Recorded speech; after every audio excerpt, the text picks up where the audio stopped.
Kituo cha usuluhishi kilianzishwa mnamo tarehe 30 mwezi wa 7 mwaka 2007 kwa lengo la kulinda haki za wanawake pamoja na watoto. Kituo cha usuluhishi kimejikita katika kazi mbalimbali: kutoa msaada wa kisheria kwa wanawake na watoto, kutoa ushauri nasihi kwa wanawake na watoto, kutoa elimu ya kisheria kwa jamii, kutoa elimu ya ushauri nasihi kwa jamii, kufanya au kutoa elimu mbalimbali kwenye masuala ya kisheria na ushauri nasihi kupitia vyombo mbalimbali vya habari, kupitia washa mbalimbali pamoja na mikutano, na pia kufanya ushawishi na utetezi kuhakikisha kuwa kuna mabadiliko ya kisheria ambazo zinaonekana ni kandamizi kwa wanawake na watoto. Pokea kesi nyingi za mirathi na migogoro mingi ya mirathi. Kutokana na changamoto hizo, kituo chetu kimeamua kuanzisha program, na programu hiyo imeanzishwa tangu mwezi wa 8 mpaka mwezi wa 12.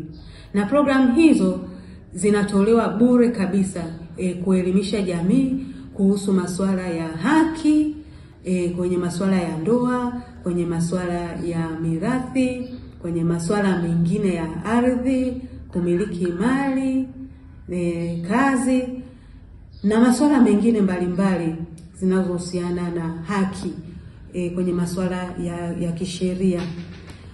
Tunakaribisha kila mtu katika programu hiyo, kwa sababu programu hiyo itatolewa bure kabisa, watu waweze kujengewa uelewa mpana kuhusiana na masuala ya mirathi, kuhusiana na masuala ya ndoa, kuhusiana na masuala ya umiliki, ili kupunguza migogoro katika jamii na watu wengi waweze kupata haki zao. Napenda kuwahusia jamii waone umuhimu wa kuandika wosia, kwa sababu wosia unasaidia kuondoa migogoro katika jamii. Ukiandika wosia unakuwa umerahisisha familia ambayo umeiacha ya jinsi gani waweze kugawana mali zao pindi wewe unapokuwa haupo duniani.